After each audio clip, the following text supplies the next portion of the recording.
بسم اللہ الرحمن الرحیم۔ نور الایضاح کا تیسرا باب ہے کتاب الصلاۃ، سبق نمبر 9 میں خوش آمدید۔ آج کے اس سبق کے اندر ہم شروط نماز پڑھیں گے۔ دیکھیں، نماز کی کچھ شرطیں ہم نے سبق نمبر 7 میں پڑھی ہیں، کچھ سبق نمبر 8 میں پڑھی ہیں، کچھ شرطیں ابھی باقی ہیں جو کہ ہم انشاءاللہ آج کے سبق میں پڑھیں گے۔ آپ عبارت دیکھ لیں، پھر ترجمہ کرتے ہیں اور آخر میں اس کی تشریح کرتے ہیں۔ وعدم ارتفاع محل سجود عن موضع القدمین باکثر من نصف ذراع وان زاد على نصف ذراع لم يجوز السجود الا لزحمة سجد فيها على ظهر مصل صلاته ووضع اليدين والركبتين في الصحيح ووضع شيء من اصابع الرجلين حالة السجود على الارض ولا يكفي وضع ظاهر القدم وتقديم الركوع على السجود والرفع من السجود الى قرب القعود على الاصح والعود الى السجود والقعود الاخير قدر التشهد وتاخيره عن الاركان وَأَدَاؤُهَا مُسْتَيْقِظًا۔ ترجمہ دیکھ لیں۔ اور سجدے کی جگہ کا اٹھا ہوا نہ ہونا قدموں کی جگہ سے نصف ذراع سے زیادہ سے، اور اگر نصف ذراع سے زیادہ ہوگا تو سجدہ کرنا جائز نہیں ہوگا، مگر رش کی وجہ سے سجدہ کرے گا۔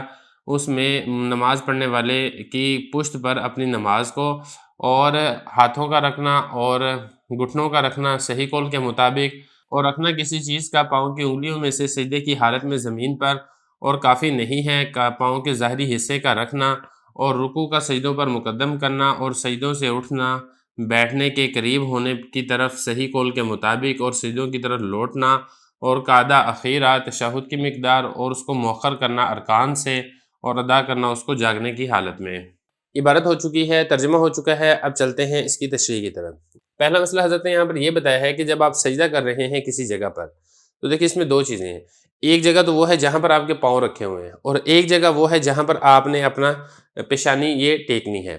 تو یہ جو جگہ ہے یہ برابر ہونی چاہیے، ایسا نہ ہو کہ پاؤں جو ہے وہ والی جگہ تو نیچے ہو اور جہاں پر آپ نے پیشانی رکھنی ہے سجدہ کرنے کی حالت میں وہ جگہ جو ہے وہ اوپر اٹھی ہوئی ہو۔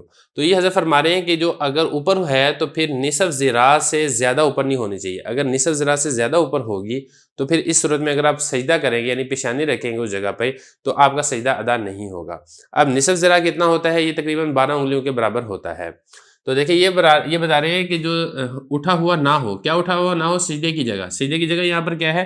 مراد ہے یہاں پہ جہاں پہ آپ نے پیشانی رکھنی ہے۔ ان موضع القدمین، پاؤں کی جگہ سے، جو پاؤں والی جگہ ہے جو وہ سرفیس ہے وہ والا سرفیس اور سجدے والا سرفیس یہ دونوں برابر ہونا چاہیے۔ کتنا اٹھا ہوا نہ ہو؟ نصف ذراع سے زیادہ اٹھا ہوا نہ ہو، اور اگر نصف ذراع سے زیادہ اٹھا ہوا ہوگا تو پھر سجدہ کرنا جائز نہیں ہوگا۔ آگے ایک صورت بتائیے کہ ایک صورت ایسی ہے کہ جس صورت میں نصف ذراع سے زیادہ بھی اٹھا ہوا ہو تب بھی سجدہ کرنا جائز ہے۔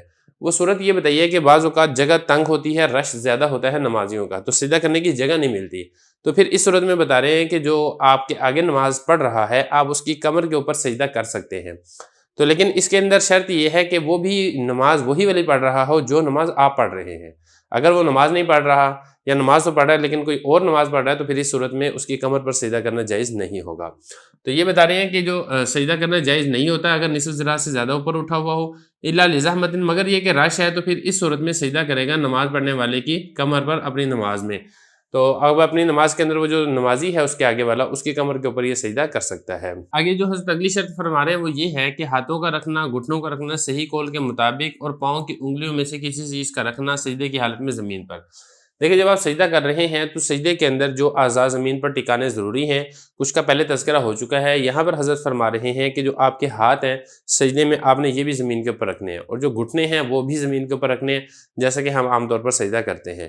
اور اسی طریقے سے جو پاؤں کی انگلی ہیں، پاؤں کی انگلیوں میں سے کچھ حصے کا کم از کم یہ ہے کہ ایک انگلی وہ زمین کے اوپر ٹکی ہونا یہ ضروری ہے، اور اگر ایک انگلی بھی زمین کے اوپر ٹکی ہوئی نہیں ہے تو پھر اس صورت کے اندر سجدہ ادا نہیں ہوگا، اور جب سجدہ ادا نہیں ہوگا تو ظاہر ہے کہ پھر نماز بھی ادا نہیں ہوگی۔ یا اسی طرح فرما رہے ہیں کہ اگر آپ نے پاؤں کے جو ظاہر والا حصہ ہے، پاؤں کا ظاہر والا حصہ کون سا ہوتا ہے؟ جب آپ کھڑے ہوتے ہیں نا تو جو آپ کے پاؤں کا حصہ نظر آ رہا ہوتا ہے اس کو کہتے ہیں پاؤں کا ظاہر والا حصہ۔ اگر آپ نے یہ زمین کے اوپر ٹکایا ہے لیکن آپ کی انگلیاں زمین کے اوپر لگی ہوئی نہیں ہیں تو پھر اس صورت کے اندر بھی سجدہ ادا نہیں ہوگا۔ دیکھیں یہ فرما رہے ہیں ووضع الیدین، دونوں ہاتھوں کا رکھنا سجدے میں یہ بھی ضروری ہے، والرکبتین، دونوں گھٹنوں کا رکھنا صحیح قول کے مطابق یہ بھی ضروری ہے، اور اسی طریقے سے وضع شیء، کچھ حصہ رکھنا پاؤں کی انگلیوں میں سے، حالت سجودی، سجدے کی حالت میں علی الارض، زمین پر، ولا یکفی، اور کافی نہیں ہے، پاؤں کے ظاہر حصے کا رکھنا زمین پر، جبکہ انگلیاں زمین کے اوپر نہیں لگی ہوئی ہیں تو پھر اتنا کافی نہیں ہے، آپ کی نماز اس سے درست نہیں ہوگی۔ اور اسی طریقے سے جو شرطیں ہیں ان میں سے ایک شرط یہ بھی ہے کہ جو رکوع ہے وہ سجدے سے مقدم ہونا چاہیے۔ جیسا کہ آپ کو معلوم ہے کہ آدمی پہلے قیام کرتا ہے، قیام کرنے کے بعد رکوع کرتا ہے۔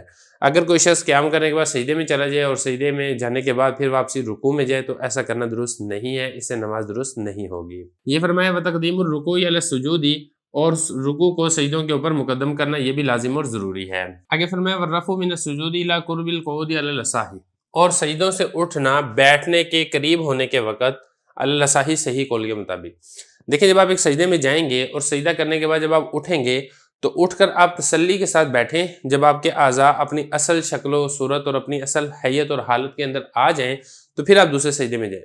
اگر آپ نے ایسا کیا کہ آپ سجدے میں گئے ہیں اور آپ نے صرف منہ اوپر اٹھایا اور ساتھ ہی دوبارہ سجدے میں چلے گئے، آپ کی جو جسم کی حالت ہے وہ بیٹھنے کے زیادہ قریب نہیں ہوئی ہے، تو پھر اس صورت کے اندر 2 سجدے کنسیڈر نہیں ہوں گے، یہ ایک سجدہ ہی شمار ہوگا، لہذا آپ کی نماز درست نہیں ہوگی۔ تو یہ بتا رہے ہیں کہ جب آپ سجدے سے اٹھیں گے تو بیٹھنے کے قریب ہونا یہ ضروری ہے علی الصحیح صحیح قول کے مطابق، اور اسی طریقے سے سجدے کی طرف لوٹنا یہ بھی لازم اور ضروری ہے۔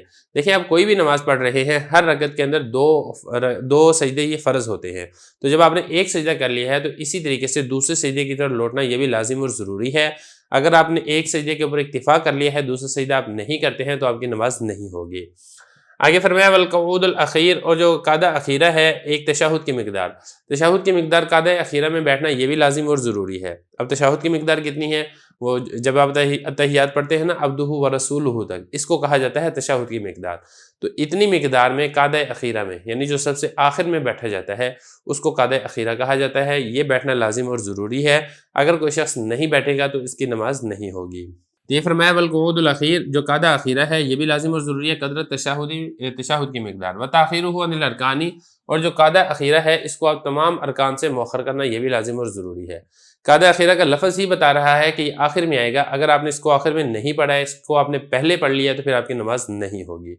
وَأَدَاؤُهَا مُسْتَيْقِظًا، اور یہ جو ارکان آپ نے ادا کرنے ہیں نماز کے، یہ جاگنے کی حالت میں آپ نے ادا کرنے ہیں۔ اگر آپ نے کوئی رکن سونے کی حالت میں ادا کر لیا کہ آپ کو بالکل پتہ ہی نہیں چلا آپ کون سا رکن ادا کر چکے ہیں، تو ایسا رکن معتبر نہیں ہے، آپ کو یہ دوبارہ دہرانا پڑے گا، اگر آپ نہیں دہرائیں گے تو آپ کی نماز درست نہیں ہوگی۔